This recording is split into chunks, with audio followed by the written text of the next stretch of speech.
am personally of the opinion that we are living in a season where divine encounters must become the order of the day.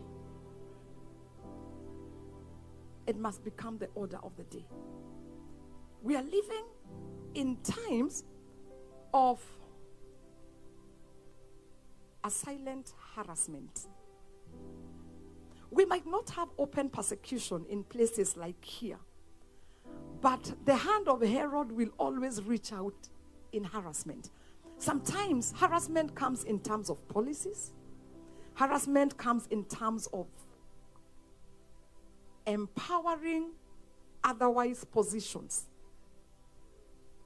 And when otherwise positions are empowered, it becomes like a competition or like a parallel move with the church. Sometimes we end up losing our voice because somebody else is getting financed to destabilize you.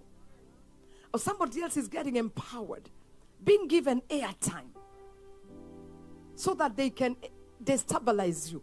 You end up in a position of harassment. And sometimes nobody really hit you, but you are harassed. Like the US is so harassed, you cannot even discuss gender. You have a harassment around that topic. Us, all we do in Africa is when our babies are born, we turn them upside down. When we turn them upside down, it is easy to know the gender.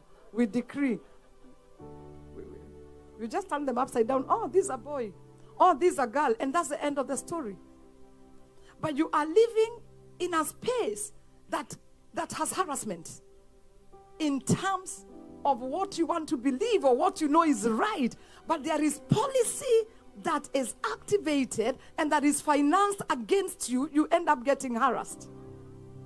So that's what Herod had done. He reached out his hand and started harassing the church. Because he was in a position. He was in a place of position, a place of power. He went far enough to get James and kill him. Far enough to get James. Not afraid of the anointing, not afraid that this is an actual apostle decreed by the Lord himself. He went ahead and killed him. What interests me here is that it pleased the Jews. You would have expected that they would have been up in uproar. Why are you killing this man? You know, why are you killing him? But it seemed to please them. It seemed to please them. And so do not be deceived. Do not be deceived to think that every person on the scope is excited about your living. Please do not be deceived to think that we are all on the same page. There are positions that will be very happy to see you become dysfunctional, to see you totally wiped out. There are positions that will be happy if International Harvest Church closed down. And so Herod, he reached out and there were others who were happy about it. Now, it's interesting that when this thing happened, when the loss of James happened, the church woke up. Sometimes it's not all loss that is bad. There are some losses that wake us up. If you have ever lost something,